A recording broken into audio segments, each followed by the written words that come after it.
कुछ क्वेश्चंस में डिस्कस कर रहा हूं जो मुझे लगता है कि शायद आपको उन क्वेश्चंस में दिक्कत होगी। ये जो हमने डॉक्यूमेंट खोल रखा है टीएस गिरे वाले क्वेश्चंस का डॉक्यूमेंट है। तो स्टार्टिंग से थोड़ा सा ले रहे हैं।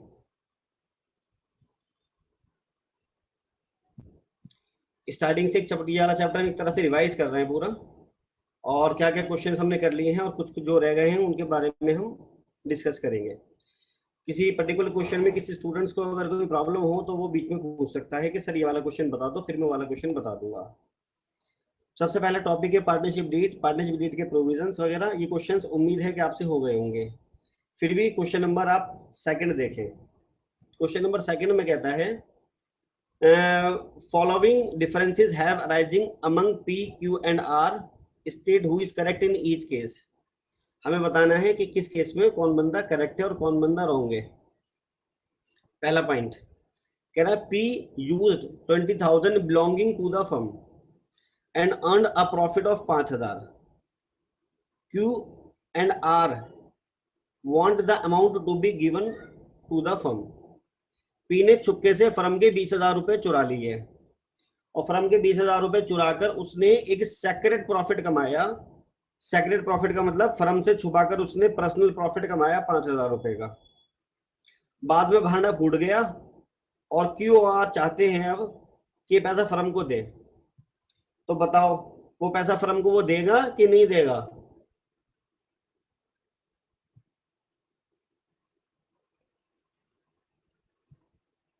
बताइए, अपना माइक ऑन कर आप बता सकते हैं।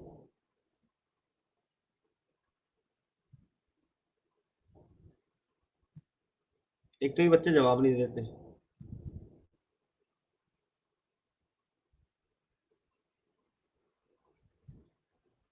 हाँ बेटा,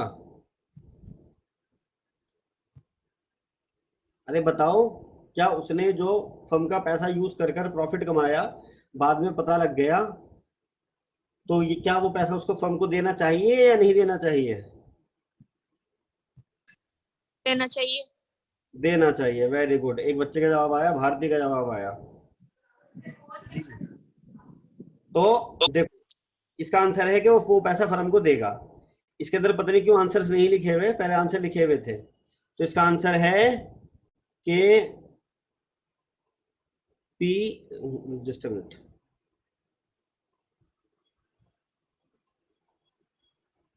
पी शुड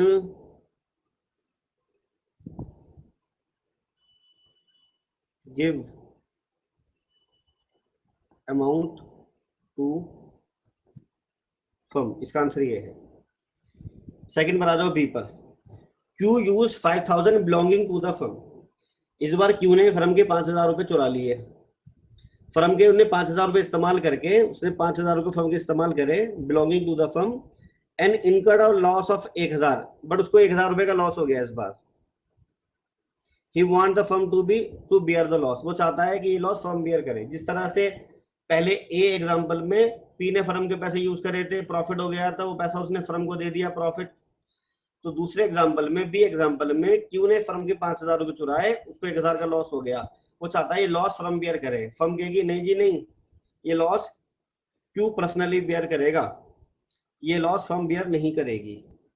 ठीक है, तो इसका आंसर है कि the loss will be borne by Q. इसका आंसर है the loss will be borne by Q. Firm कहेगी भाई हमें तो पूरे पैसे लौटा दे 5,000, ये लॉस तो खुद बियर कर। हाँ, अगर तू प्रॉफिट कमा लेता तो तुझसे प्रॉफिट ले लेते, पर लॉस कमाया है तूने तो लॉस नहीं लेंगे, हमें तो पूरे पैसे दे। पॉइंट नंबर सी पर आ जाइए। सी में कहता है P and Q want to purchase goods from A limited, R does not agree. एक पार्टनर है इनका आर, पी और क्यू चाहते हैं कि वो ए लिमिटेड से माल परचेज करें, बट आर मना कर रहा है। तो क्या माल परचेज किया जा सकता है? तो इसका आंसर है हाँ, माल परचेज किया जा सकता है। Normal day to day operation का कोई भी decision majority votes in favour से लिया जा सकता है। तीन में से दो बंदे बोल रहे हैं कि मान ले लो एक बंदा मना कर रहा है तो मान लिया जा सकता है। तो इसका मतलब है the goods may be purchased from A limited. इसमें हम वर्ड यूज करेंगे मे बी परचेज्ड, यानी लिए जा सकते हैं और नहीं भी लिए जा सकते हैं, आपसे सहमति पर डिपेंड करता है। डी पॉइंट पर आ जाओ। डी में कहता है Q and R want to admit C as a partner, P does not agree. Q और आर चाहते हैं कि एक नए पार्टनर सी को एडमिट कर लें, but sorry P does not agree, P agree नहीं कर रहा। तो क्या सी को पार्टनरशिप में एडमिट किया जा सकता है? नहीं जी नहीं, बिल्कुल भी एडमिट नहीं किया जा सकता। जब मैं आपको पार्टनरशिप डीड के प्रोविजन पढ़ा रहा था तब मैंने ये बात बताई थी कि किसी नए पार्टनर को फर्म में तभी एडमिट किया जा सकता है जब सारे के सारे पार्टनर्स एग्री हो। एक पार्टनर भी अगर मना कर रहा है तो नए पार्टनर को एडमिट नहीं किया जा सकता। बट हाँ, normal day to day business operations का कोई भी decision majority votes in favour से लिया जा सकता है। पॉइंट नंबर ई पर आ जाओ। R had given a loan of ₹1 lakh to the firm and demand interest of 10%। R ने फर्म को लोन दिया है 10% और वो 1 लाख रुपए का लोन दिया है और वो 10% ब्याज मांग रहा है। P and Q do not want to pay the interest, और पी और क्यू कह रहे हैं हम तो ब्याज नहीं देंगे। तो बताओ कितना ब्याज देना चाहिए? तो जी इसका आंसर है 6% ब्याज देना चाहिए। अगर किसी पार्टनर ने फर्म को लोन दे रखा होता है तो उस लोन पर उसको 6% ब्याज मिलता है अगर डीड में कुछ नहीं लिखा होता। बट हाँ, अगर डीड में लिखा हुआ होता कि लोन पर 10% ब्याज दिया जाएगा तब भैया 10% ही देना पड़ता। लेकिन अगर डीड में कुछ नहीं लिखा हुआ तो आपको 6% पर एनम देना पड़ेगा। ये हमने क्वेश्चन डिस्कस कर दिया। इस टाइप के क्वेश्चंस बेटा ये हैं सारे, ये आप इस टॉपिक के आप क्वेश्चंस करेंगे। उसके बाद अगला टॉपिक है interest on partners loan to the firm. तो पार्टनर्स ने फर्म को लोन दे रखा होता है, उस पर कैसे ब्याज निकालेंगे? तो भैया सीधी सीधी बात है, 6% पर एनम के दर से ब्याज निकाला जाता है अगर रेट ऑफ इंटरेस्ट गिवन ना हो तो। अगर क्वेश्चन में रेट ऑफ इंटरेस्ट 10% गिवन है तो भैया 10% निकालेंगे, 12% गिवन है 12% निकालेंगे। लेकिन अगर रेट ऑफ इंटरेस्ट गिवन नहीं है तो हम 6% पर एनम कैलकुलेट करेंगे। ये क्वेश्चन आप करेंगे। इनमें से अगर किसी क्वेश्चन में किसी स्टूडेंट्स को कोई प्रॉब्लम हो तो मुझसे डिस्कस वो कर सकता है। अगला टॉपिक है हमारा profit and loss appropriation account. इसका एक फॉर्मेट लिखवाया था मैंने, ये क्वेश्चन भी हमने क्लास में डिस्कस करे थे। ये सारे क्वेश्चंस आपको करने हैं बेटा, क्योंकि अब मैं जल्दी ही आपको इस चैप्टर का टेस्ट लेने वाला हूँ। फिर मैंने पढ़े थे कैपिटल अकाउंट दो तरह के होते हैं, fluctuating capital account, fix capital account. तो ये आगे जी फिक्स कैपिटल अकाउंट वाले क्वेश्चंस आ गए, ये फ्लक्चुएटिंग कैपिटल अकाउंट वाले क्वेश्चंस आ गए। सर इनमें दोनों अकाउंट बनेंगे? हाँ, फिक्स्ड वाले नहीं, देखो रिक्वायर्ड क्या है, अगर खाल देखो क्या मांगा गया है। जैसे कि कुछ ये फिक्स वाले में आ जाओ। फिक्स वाले में कहता है 5 general entries and interest on capital, तो अकाउंट तो बनेगा नहीं, खाली इंटरेस्ट ऑन कैपिटल वगैरह निकालना है अगले क्वेश्चन में। लेकिन आपको ध्यान रखना है कि ये फिक्स कैपिटल अकाउंट किस तरह से वर्क करते हैं, उसका हमारे जनरल एंट्री पर और उसकी इंटरेस्ट की कैलकुलेशन पर फर्क पड़ेगा।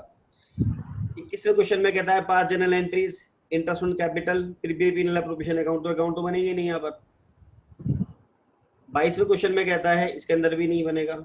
आगे अलग से एक बड़े वाले क्वेश्चन आएंगे उसमें बनेगा, तो अगर क्वेश्चन में पूछा है तो बनेगा, अदरवाइज नहीं बनेगा। फ्लक्चुएटिंग वाले में खाली एक अकाउंट बनता है कैपिटल अकाउंट, खाली इंटरेस्ट ऑन कैपिटल पूछा है इसके अंदर इन्होंने। हाँ जी, calculation of interest on partners capital, ये क्वेश्चन मैं आपके साथ एक डिस्कस करना चाहूंगा।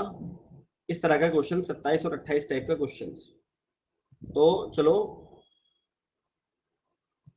पहले मैं क्वेश्चन नंबर 28 डिस्कस करता हूँ। मैंने आपको बताया था कि इंटरेस्ट ऑन कैपिटल जो निकाला जाता है वो हमेशा ओपनिंग कैपिटल पर निकाला जाता है, क्लोजिंग कैपिटल पर नहीं निकाला जाता। लेकिन अगर आपको क्वेश्चंस में क्लोजिंग कैपिटल दे रखे हैं, ओपनिंग कैपिटल नहीं दे रखे हैं, तो पहले आप क्लोजिंग कैपिटल से ओपनिंग कैपिटल निकालेंगे। और वो क्लोजिंग कैपिटल से ओपनिंग कैपिटल कैसे निकालते हैं? हम ड्राइंग सेट कर देते हैं, प्रॉफिट लेस कर देते हैं, ऐसा कुछ मेथड था। तो ये वैसा ही क्वेश्चन है, समझो बच्चों जरा इस क्वेश्चन को। क्वेश्चन नंबर 28 में कहता है from the following balance sheet of long and short calculate interest on capital eight 8% per annum. दो बंदे हैं, एक का नाम है लॉन्ग, एक का नाम है शॉर्ट, और आपको 8% पर एनम के हिसाब से इंटरेस्ट ऑन कैपिटल निकालना है। और बैलेंस शीट दे रखी है आपको 31 मार्च 2020 की क्लोजिंग बैलेंस शीट। तो जाहिर सी बात है कि क्लोजिंग बैलेंस शीट दे रखी है तो इसके अंदर जो कैपिटल गिवन होंगे वो क्लोजिंग कैपिटल होंगे, और इंटरेस्ट ऑन कैपिटल निकालने के लिए हमें ओपनिंग कैपिटल निकालने पड़ते हैं। पहले कैपिटल गिवन है दोनों की, एक हमें जनरल रिजर्व गिवन है 1 लाख रुपए का, और बाकी इधर fixed assets other assets. During the year long withdraw करता है 40,000 और शॉर्ट विड्रॉ करता है 50,000, ये इसकी ड्रॉइंग्स है। प्रॉफिट फॉर द ईयर 1,50,000 है, आउट ऑफ विच जिसमें से 1 lakh was transfer to general reserve, जिसमें से 1 लाख का जनरल रिजर्व बना दिया गया। तो हमें साल भर का प्रॉफिट 1.5 लाख रुपए हुआ था, जिसमें से 1 लाख का जनरल रिजर्व बना दिया गया। एक बात बताइए मुझे, क्या बैलेंस शीट में आपको नजर आ रहा है जनरल रिजर्व? तो जनरल रिजर्व जो बनाया जाता है वो प्रॉफिट में से बनाया जाता है। इनको नीचे 1.5 लाख रुपए का प्रॉफिट हुआ था, जिसमें से इन्होंने 1 लाख रुपए का जनरल रिजर्व बना दिया। इसका मतलब है पार्टनर्स ने आपस में जो प्रॉफिट बांटा होगा वो खाली 50,000 बांटा होगा, क्योंकि 1.5 लाख में से 1 लाख का तो जनरल रिजर्व बना दिया गया, तो बाकी इन्होंने 50,000 आपस में बांटे होंगे। तो क्लोजिंग कैपिटल से ओपनिंग कैपिटल निकालने के लिए आप शेयर ऑफ प्रॉफिट को लेस करते हो तो वहां 50,000 रुपए लेंगे। मैं आपको बता देता हूं क्वेश्चन नंबर 28, छोटा सा क्वेश्चन देखो जी।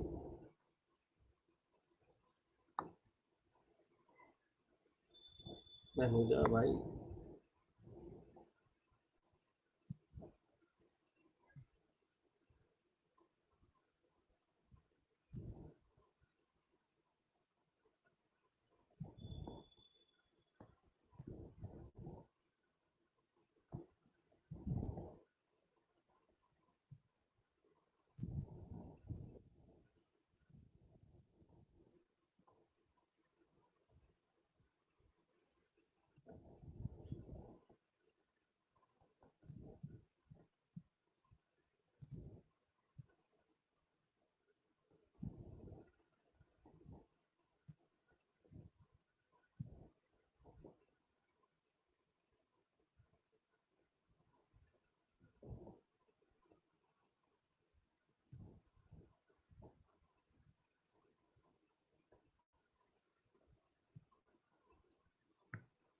इनके हमें कैपिटल गिवन है 1,20 और 1,40।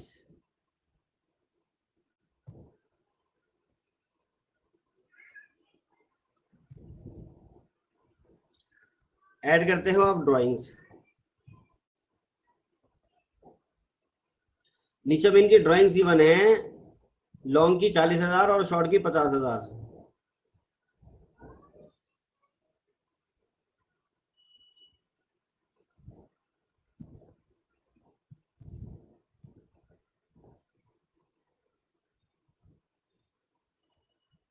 लेस करेंगे, ये इस वाले मेथड को हम किस तरह से कर रहे हैं, इसको अगर डिटेल में जानना है आपको तो मैंने पुरानी वीडियोस में इसको काफी अच्छे से समझा रखा है, आप पुरानी सारी वीडियोस देखें।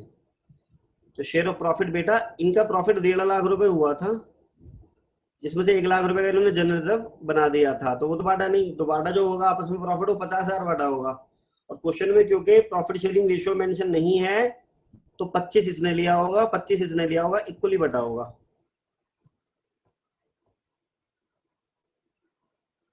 एक 60 में से 25 गए तो एक 35, एक 90 में से 25 गए तो एक 65।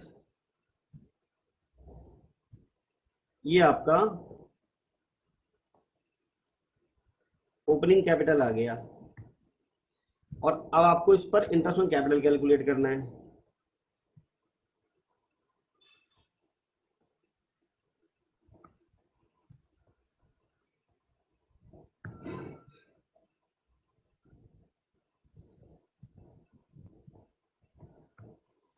तो कर दीजिए, 1,35,000 का 8% 10,800 होता है, और 1,65,000 का 8% 13,200 होता है। होप आपके समझ में आया होगा। इस क्वेश्चन में तो किसी स्टूडेंट को कोई डाउट नहीं है?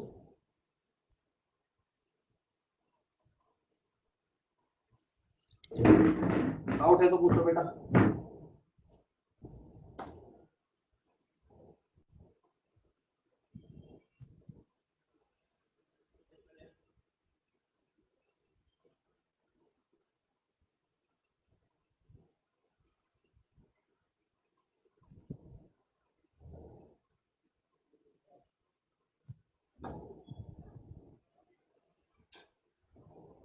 अब बेटा अगले क्वेश्चन की तरफ चलिए। चलिए अब जरा आप इससे पहले वाला क्वेश्चन देखिए।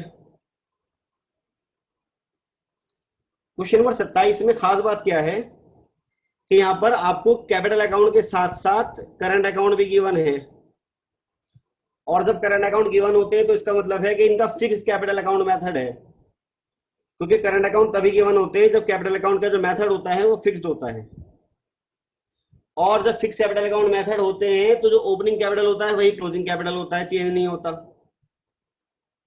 तो जैसे कि क्वेश्चन नंबर 28 में तो आपने हमें बैलेंस शीट दे रखी थी 31 मार्च को, इसका मतलब जो कैपिटल है वो भी क्लोजिंग हुए, तो हमने क्लोजिंग कैपिटल से ओपनिंग कैपिटल निकाला था।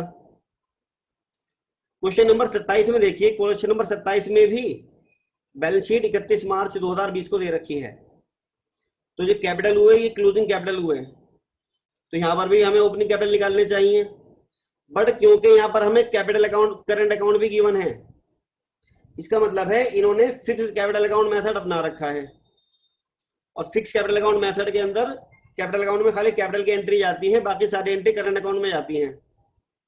तो इस तरह से जो ओपनिंग कैपिटल होता है वही क्लोजिंग कैपिटल होता है, ओपनिंग क्लोजिंग कैपिटल सेम होते हैं। तो इस क्वेश्चन में क्योंकि कैपिटल अकाउंट फिक्स है तो आपको ओपनिंग कैपिटल नहीं निकालने हैं, जो क्लोजिंग कैपिटल है ना उनको ही ओपनिंग कैपिटल मान लेना है, और उन्हीं पर ये सारी चीजें देखो, ये सारी चीजें आपको कंफ्यूज करने के लिए दे रखी हैं। इसका कुछ नहीं करना, इसका कुछ नहीं करना, इसका कुछ नहीं करना, इसका कुछ नहीं करना, नीचे ड्यूरिंग देयर ड्राइंग दे रखी है, कुछ नहीं करना, और ड्यूरिंग देयर प्रॉफिट हुआ है 10 लाख का, कुछ नहीं करना। हाँ 5% इंटरेस्ट ऑन कैपिटल निकालना है, ध्यान रखिएगा। खाली ओपनिंग कैपिटल पे कैलकुलेट कर देंगे क्वेश्चन नंबर 27 में। नीलकंठ का 10 लाख है और महादेव का भी 10 लाख है। तो क्वेश्चन नंबर 27 में इंटरेस्ट ऑन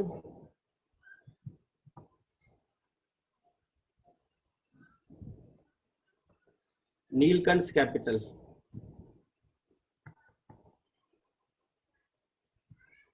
10 लाख का 5% 50,000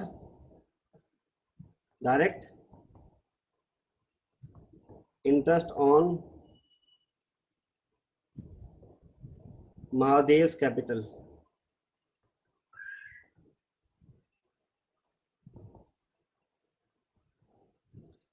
और एक जनरल नॉलेज का क्वेश्चन पूछ रहा हूं आपसे मैं कि नीलकंठ और महादेव बताओ किन भगवान के नाम है?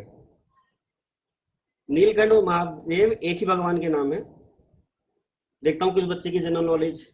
सर शिव जी के। जी बिल्कुल बिल्कुल सही जवाब, आप जीत गए 1 करोड़ रुपए। सर जी कैसे मिलेंगे 1 करोड़ रुपए? 1 करोड़ आपको मिलेंगे लॉकडाउन के बाद, बट फीस अभी देनी पड़ेगी। ठीक है, आपके अकाउंट के अंदर डलवा दिए जाएंगे। Okay sir. ठीक है जी, आ जाओ बेटा क्वेश्चन नंबर 27 पर आ जाओ। 27 हो गया, 28 हो गया। हाँ जी, अब आ जाओ क्वेश्चन नंबर 29 पर।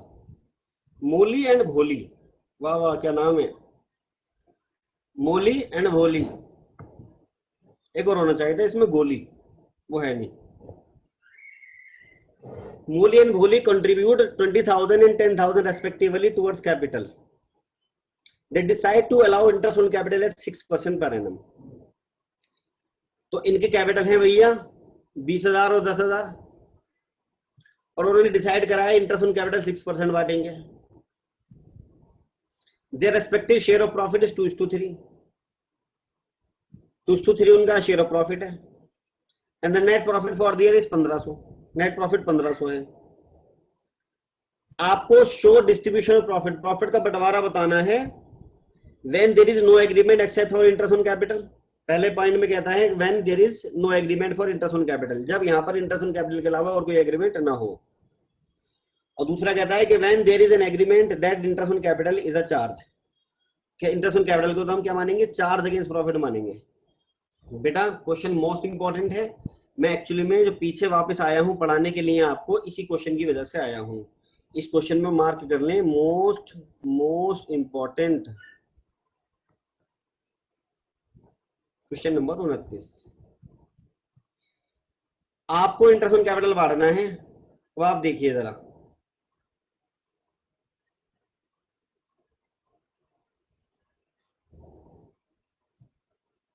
ऐसा करते हैं, ये मिटा देते हैं।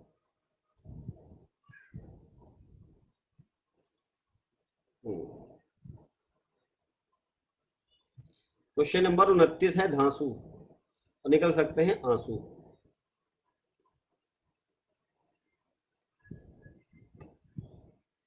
ये आ गया हमारा सकेल।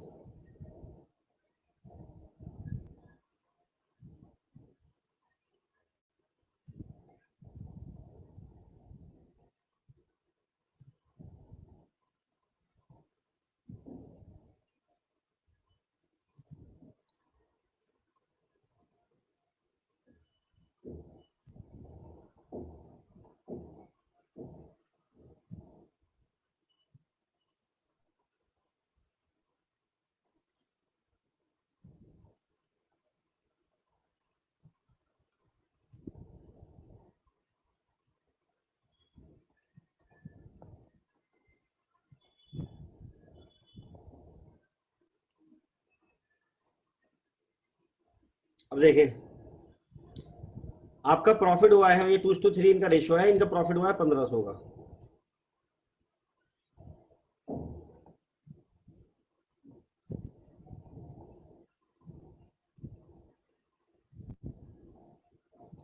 इंटरेस्ट ऑन कैपिटल देना है 2,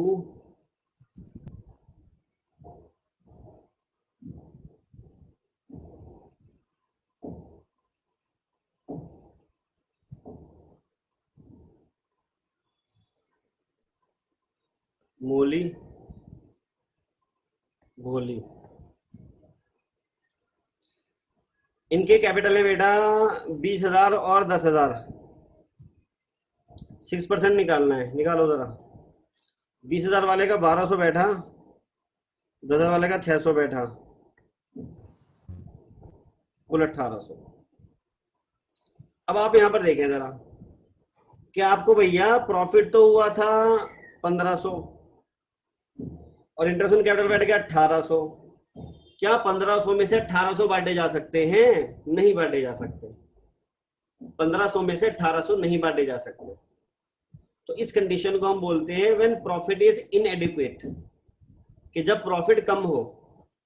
इस कंडीशन को दूसरी भाषा में बोलते हैं हम आमदनी अठन्नी खर्चा रुपया। आमदनी है कम, खर्चा है ज्यादा। इस कंडीशन को हम दूसरे शब्दों में बोलते हैं कि पैर उतने ही फैलाने चाहिए जितनी चादर हो। अब चादर तो है 1500, पैर फैला दिया 1800, तो पैर 300 बाहर निकल जाएंगे। यानी जब आपका जो डिस्ट्रीब्यूटेबल वो डिविजिबल प्रॉफिट हो वो हो 1500 कम हो और उसमें से अप्रोप्रिएशन ज्यादा हो रहा हो, तो ऐसा पॉसिबल नहीं है। प्रॉफिट का अप्रोप्रिएशन सिर्फ उतना ही हो सकता है जितना प्रॉफिट हो। भाई प्रॉफिट का बंटवारा प्रॉफिट से ज्यादा थोड़ी हो सकता है। एप्रोप्रिएशन ऑफ प्रॉफिट का मतलब है प्रॉफिट का बंटवारा। तो प्रॉफिट का बंटवारा मैक्सिमम टू मैक्सिमम प्रॉफिट के बराबर हो सकता है, प्रॉफिट से ज्यादा नहीं हो सकता। तो इस कंडीशन में ये गलत हो गया, ऐसा नहीं करेंगे। जब ऐसा नहीं करेंगे तो कैसे करेंगे? इस कंडीशन को बोलते हैं हम when profit is inadequate, profit कम है। तो इसके लिए एक वर्किंग नोट बनाते हैं हम। जब भी आपका प्रॉफिट का बंटवारा प्रॉफिट से ज्यादा निकल रहा हो, जब भी आपके पास प्रॉफिट कम पड़ जाए, तो आप क्या बनाएंगे? आप बनाएंगे working note.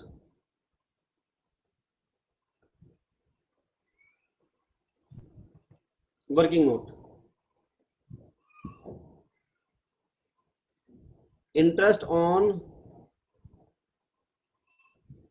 Mullis capital,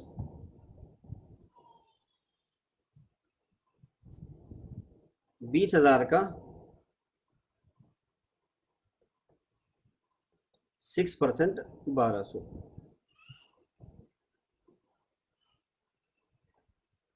interest on गोलीज capital 10,000 का 6% 600। कुल जो अमाउंट रिक्वायर्ड चाहिए आपको 1800, जबकि आपके पास अवेलेबल प्रॉफिट जो है वो है सिर्फ 1500। आमदनी अठन्नी, खर्चा रुपया हो गया, क्योंकि profit is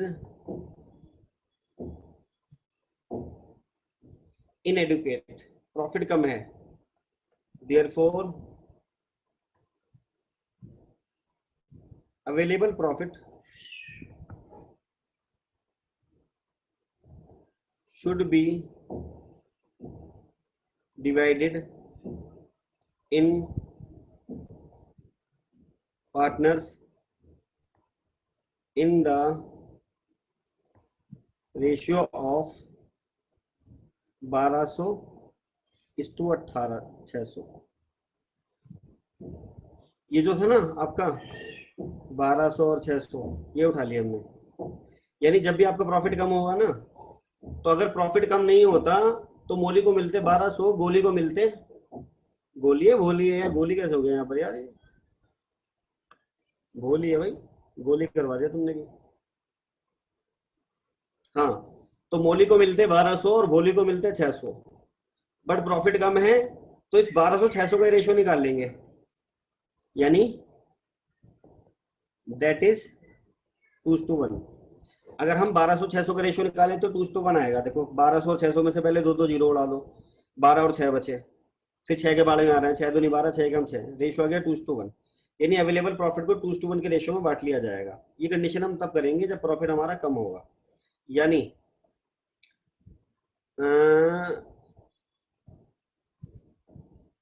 Molly will get, मोली को 1500 का मिलेगा। अब 2/2:3 का मतलब क्या है, 2/3 और 1/3, इसको इसका 2/3 मिलेगा, और होली विल गेट, होली को 1500 का 1/3 500 मिलेगा। इसको 1000, उसको 500, वापस ऊपर आ जाओ। वो जो गलत बढ़ गया था उस गलती को सुधारते हैं। चलो ये हमने मिटा दिए यहाँ से, और यहाँ पर हम बांटेंगे मोली भोली। भोली तू पहले क्यों नहीं बोली, 1500 1500।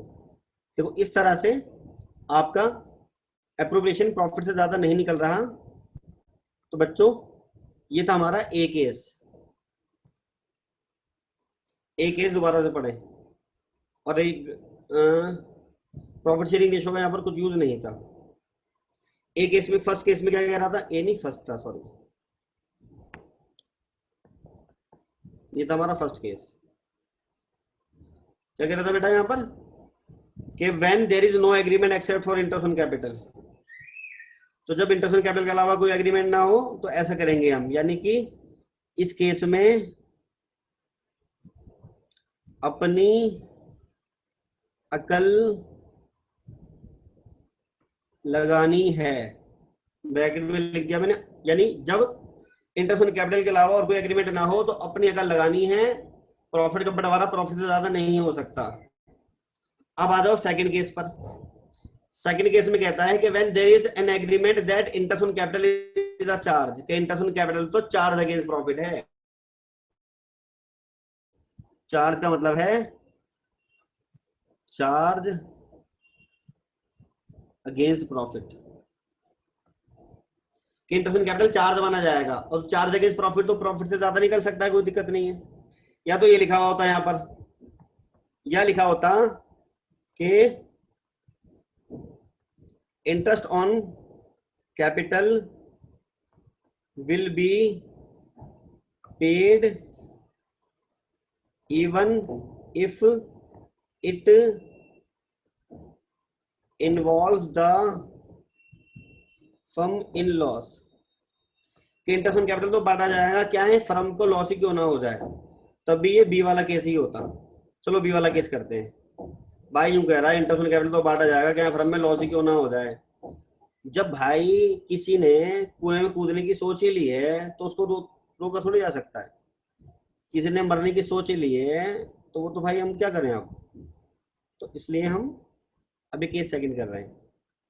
केस सेकंड के अंदर इंटरेस्ट ऑन कैपिटल को एप्रोप्रिएशन ना मानकर 4 जगह इस प्रॉफिट माना जाएगा, यानी अब हम इंटरेस्ट ऑन कैपिटल पूरा पूरा दे देंगे, क्या फर्म में लॉस ही क्यों ना हो जाए, फर्म जाए भाड़ में, मिलना चाहिए पहले पूरा पैसा।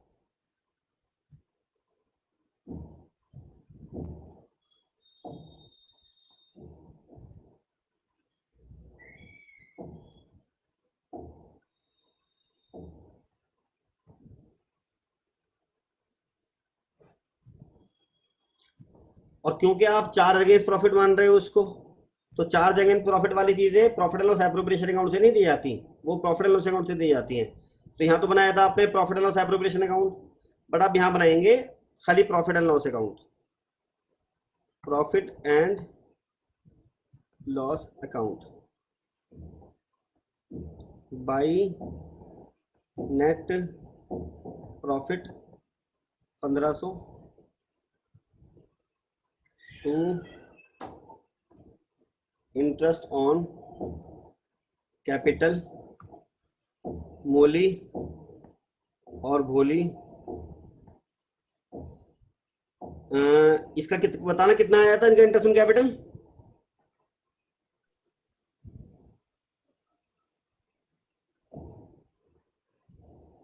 बताओ। सर 1200 और 600। 1200 और 600। अब देखो इस केस में कह रहा है कि 4 जगह प्रॉफिट मानेंगे, तो भैया अब तो यानी इसका मतलब इंटरेस्ट ऑन कैपिटल कितना भी बांटा जा सकता है, क्या फर्म में लॉस ही क्यों ना हो जाए। तो 1800 और 300, ये 300 रुपए का लॉस आ गया बेटा, by loss transfer to capital account. इनका रेशियो बताओ,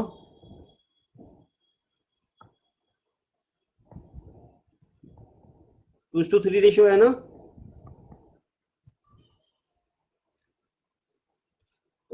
टू टू 3 है। हाँ,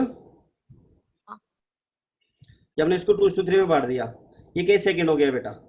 अगर आपसे कहता है खाली के इंटरेस्ट ऑन कैपिटल बांटो और कुछ नहीं कहता, और वो इंटरेस्ट ऑन कैपिटल प्रॉफिट से ज्यादा निकल जाता है, तो फिर वर्किंग नोट बनाकर बांटेंगे इस तरह से। लेकिन अगर कहता है कि नहीं interest on capital is a charge against profit, या कहता है कि interest on capital will be allowed if it involve the firm in loss, then in that case पूरा पूरा बांट देंगे जितना बांटना होगा। होप आपको समझ में आया होगा। ये क्वेश्चन सभी को समझ में आया, रिप्लाई करो। Yes sir. Yes sir.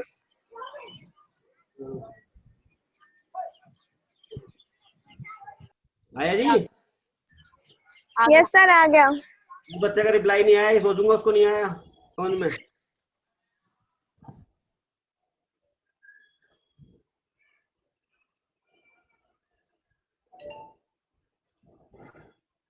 चलिए अगले क्वेश्चन की तरफ चलते हैं।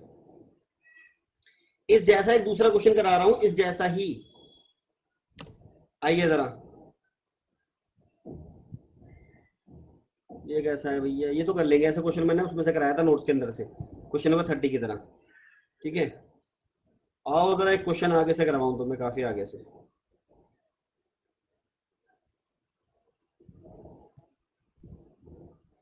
क्वेश्चन नंबर 54 पर आ जाओ, अंशुल एंड आशा वाले क्वेश्चन पर आ गए।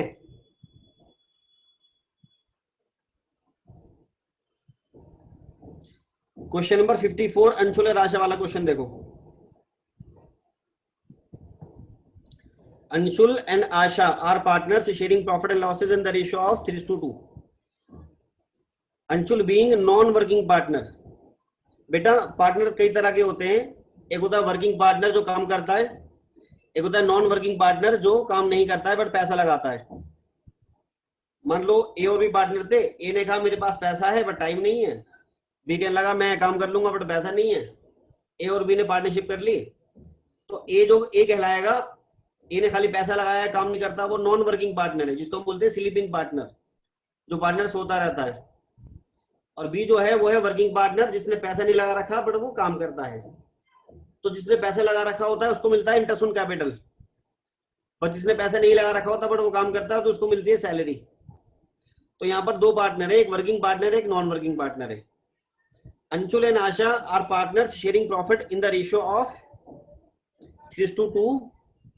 Anshul being a non working partner contributed 8 lakh, उसने 8 लाख रुपए लगाए हैं as her capital. Asha being a working partner, Asha working partner है, डिड नॉट कंट्रीब्यूट कैपिटल, उसने कैपिटल नहीं लगाया है। The partnership deed provides for interest on capital at 5% per annum. Partnership deed कहती है कि इंटरेस्ट ऑन कैपिटल दिया जाएगा 5% per annum.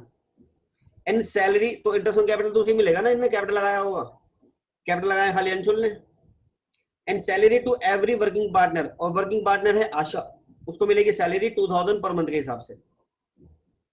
Net profit before providing for interest on capital and salary for the year is 32,000। Show distribution of profit, profit का distribution बताओ। Question number 54 कर रहे हैं।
मैं बेटा पढ़ा रहा हूँ उनको, अली उनको तुमको बुलाना अभी।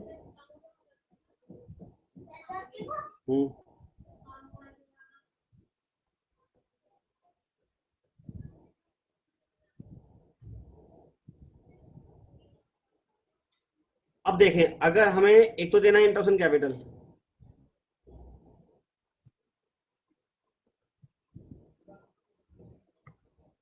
किसको देना है? अंशुल को देना है।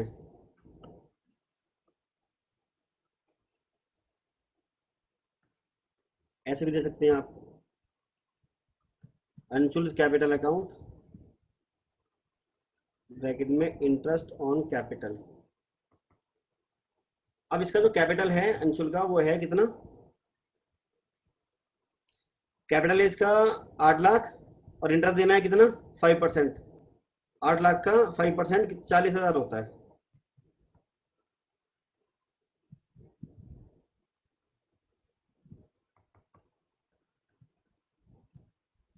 आशा को सैलरी देनी है।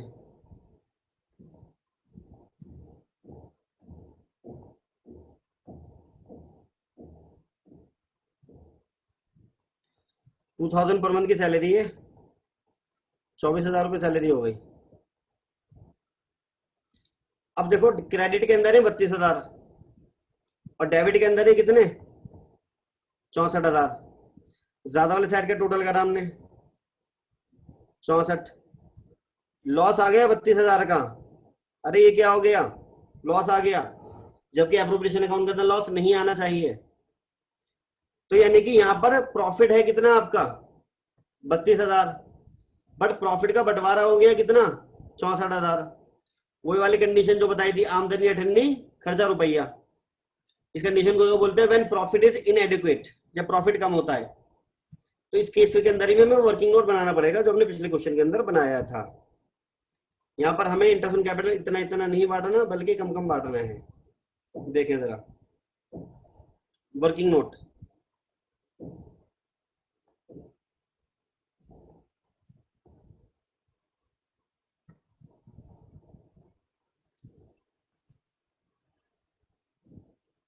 अंशुल्स इंटरेस्ट ऑन कैपिटल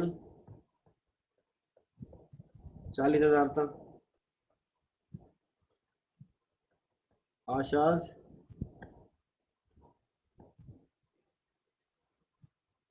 सैलरी 24,000 थी, कुल 64,000 था।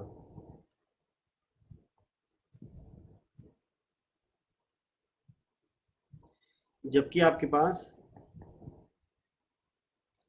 अवेलेबल प्रॉफिट खाली 32,000 था,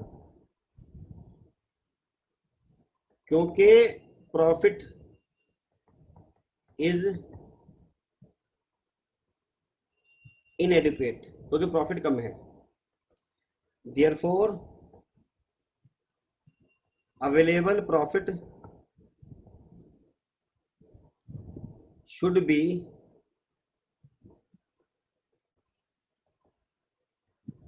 distributed in the ratio of, इसके रेशियो में 40,000 इस टू 24,000। अब पहले क्या करो, इन दोनों को 3 जीरो उड़ा दो तो 40 और 24 बचेगा। फिर देखो किस पाड़े में आ रहा है ये, उस पाड़े से इसको काट दो, डेट इज 5:3। रेशियो निकल कर आया 5:3। तो जो अवेलेबल प्रॉफिट है 32,000, उसको 5:3 में बांट दो। तो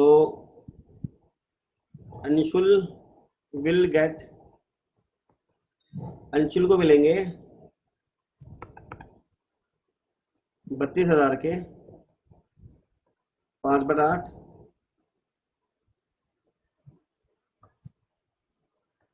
आशा को मिलेंगे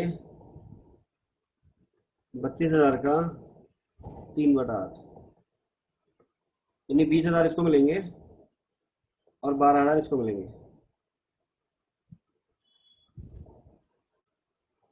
तो आ जाइए ऊपर, ये मिटा देते हैं।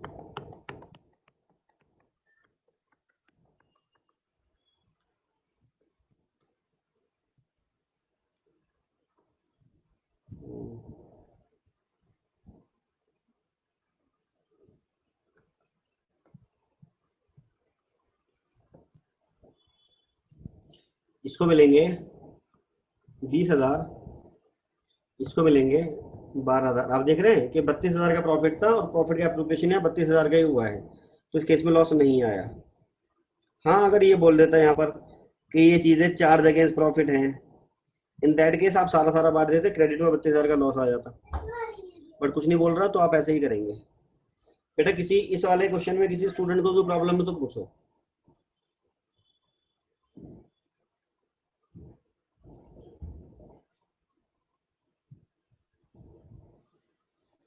समझ आ गया आपके? सर गया। आ गया जी, आइए इधर आगे।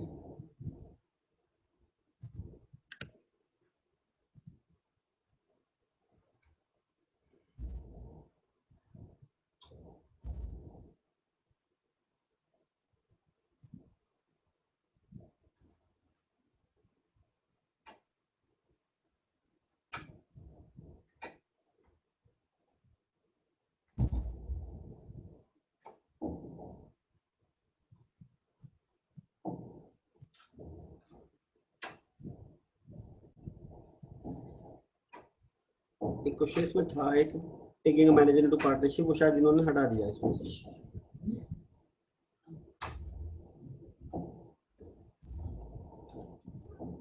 और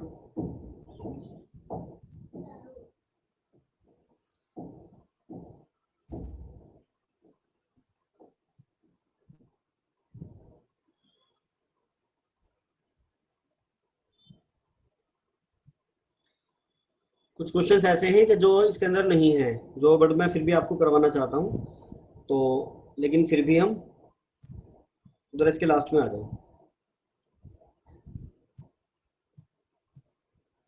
लास्ट क्वेश्चन है 91।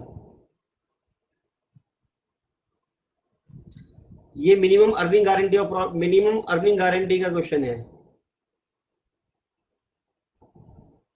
Minimum earning guarantee bye a partner, मैंने आपको बताया था गारंटी 2 तरह की होती है। एक होती है मिनिमम प्रॉफिट गारंटी जो फर्म देती है पार्टनर को, और एक होती है मिनिमम अर्निंग गारंटी जो पार्टनर देता है फर्म को। तो पढ़ते हैं question. 3 chartered accountants A, B and C तीन चार्टर्ड अकाउंट हैं, ए, बी और सी। फॉर्म ऑफ पार्टनरशिप, इन्होंने एक पार्टनरशिप बनाई। Profit being shared in the ratio of 3-2-1, profit loss बांटेंगे 3-2-1 में। Subject to the following, C is share of profit guaranteed to be not less than 15,000, कि सी का profit का हिस्सा किसी भी साल में 15,000 से कम नहीं होगा। सी को गारंटी हासिल है कि उसका प्रॉफिट का शेयर 15,000 से कम नहीं होगा। इनकेस 15,000 से उसका शेयर कम होता है तो बाकी पार्टनर्स उसको कंपनसेट करेंगे। B gives a guarantee to the effect that gross fees earned by him for the firm, fee B gives a guarantee, B ने गारंटी दी है to the effect that gross fees earned by him, कि उसके द्वारा कमाए गए पैसे for the firm, firm के लिए, shall be equal to his average gross fees of the preceding 5 years when he was carrying the profession alone, which on an average works out at 25,000. B ने firm को guarantee दी है कि मैं कम से कम इतना कमाऊंगा जितना मैं पिछले 5 साल से कमा रहा था, उसका एवरेज, और उसका एवरेज है 25,000।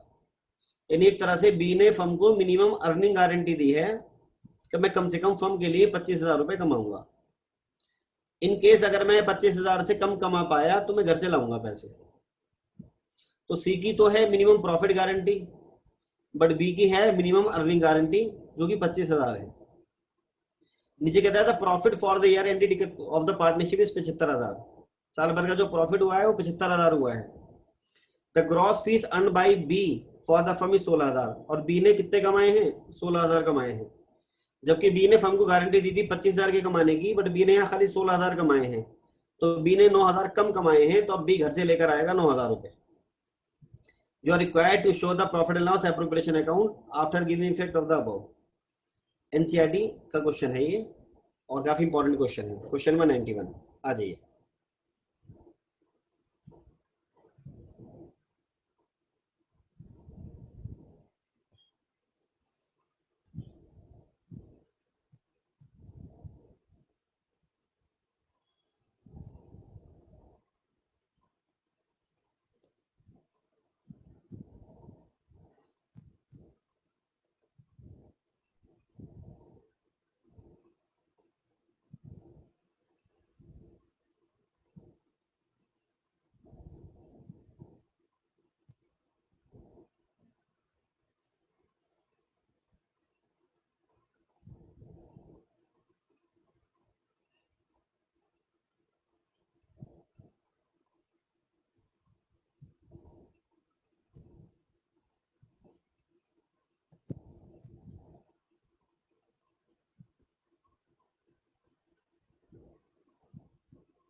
बेटा नेट प्रॉफिट जो हुआ है वो 75,000 हुआ है, जिसमें बी के खाली 16,000 शामिल हैं।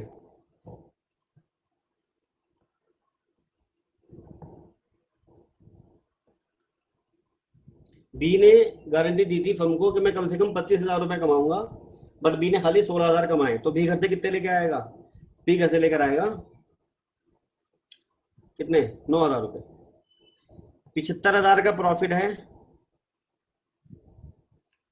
और बी घर से लेकर आएगा 9,000 रुपए, क्योंकि उसने गारंटी दी थी 25,000 की, पर उसने कमाए खाली 16,000, तो फर्म के पास कुल प्रॉफिट हो जाएगा 84,000 रुपए।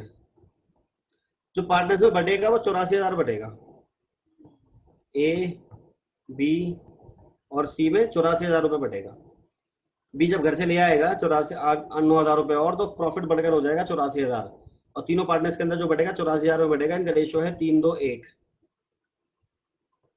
3-2-1, 3/6, 2/6, 1/6। तो भैया कितने बांटना था ना? 42,000 तो इसके,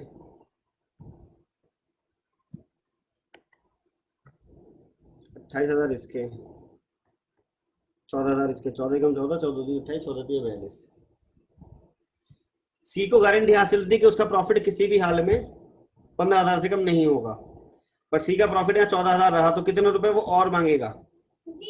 वो 1,000 अभी वो 1000 और मांगेगा, तो उसके कितने हो जाएंगे? उसके 15000 हो जाएंगे। और 1000 उसको कौन कौन देंगे?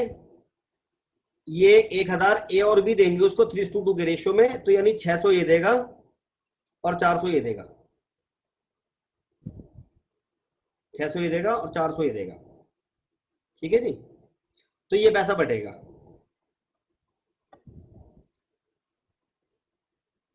ए को मिलेंगे 42,000।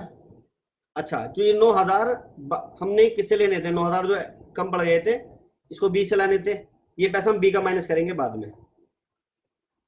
बी ये 9,000 रुपये भी देगा अपने शेयर में से। मतलब हम कहेंगे तू, हमने उसको घर से लाने थे पैसे, हम कहेंगे घर से मत लाइए, तेरे शेयर ऑफ प्रॉफिट में से काट रहे हैं ये वाले पैसे। तो ये 9,000 यहाँ पर डिडक्ट हो गए, जो उसको किसको लाने थे? बी को लाने थे। देखो डिस्ट्रीब्यूशन देखते हैं किस तरह से होगा।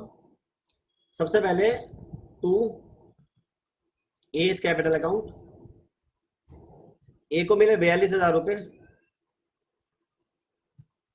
लेस टू सी। सी के पास 600 चले गए, 41,400 बचे इसके। To B is capital account. B को पहले मिले 28,000 रुपये। टू सी, सी के पास चले गए 400 और minus shortage of guarantee, shortage of 9,000 रुपए इसके शॉर्टेज के कट गए, जो 9,000 रुपए इसने कम कमाए हैं। तो 400 भी कट गए, 9,000 भी कट गए, तो कितने बचे? 18,600 बचे इसके। और to C capital account. C को पहले 14,000 मिले थे, add from A from B, 600 मिले वहां से, 400 मिले वहां से, इसके 15,000 हो गए कुल। तो 75,000 का इस तरह से डिस्ट्रीब्यूशन आ गया। आप जब टोटल देखेंगे ना तो 75,000 ही बैठेगा, क्योंकि ना हमने बांटे तो 84,000 हैं, बट यहाँ पर इन्हें डेबिट में हमने 9,000 माइनस कर दिए, तो इसका टोटल 75,000 ही बैठेगा। इस क्वेश्चन में किसी स्टूडेंट को कोई डाउट है? सर 9,000 ऐड क्यों करें? ऐड नहीं करें बेटा, लेस करें। अच्छा, यहाँ पर जो ऐड करें ये बेटा, बी ने फर्म को गारंटी दी थी कि वो 25,000 रुपए कमाएगा, बट फर्म का टोटल प्रॉफिट हुआ 75,000, जिसके अंदर बी का कंट्रीब्यूशन खाली 16,000 है। बी ने खाली 16,000 कमाए, तो 9,000 रुपए कौन लाएगा? 9,000 रुपए जो बी लाएगा घर से, उस पर तीनों पार्टनर्स का तो अधिकार होगा। तो इस तरह से फर्म का प्रॉफिट बढ़ गया 9,000, जिसको तीनों बांटेंगे। जो वो बी 9,000 लाएगा उसमें से बी, उस 9,000 पर बी का अधिकार भी तो है एज अ पार्टनर।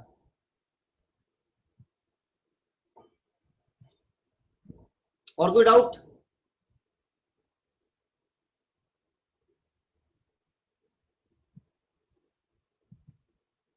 समझ में आ गया बेटा? बच्चों, हमारा चैप्टर फिनिश हो चुका है। आपको टीएस ग्रेवाल के सारे क्वेश्चंस करने हैं, आपको मैंने जो नोट दे रखे हैं उसके सारे क्वेश्चंस करने हैं और डाउट्स पूछने हैं। कल सबसे पहले आते ही, कल की क्लास में सबसे पहले आते ही मैं आपके डाउट्स बताऊंगा, और उसके बाद में नया चैप्टर स्टार्ट कर दूंगा अगर आपका कोई डाउट नहीं होगा तो। ठीक है जी, क्लास एंड कर रहा हूं बेटा।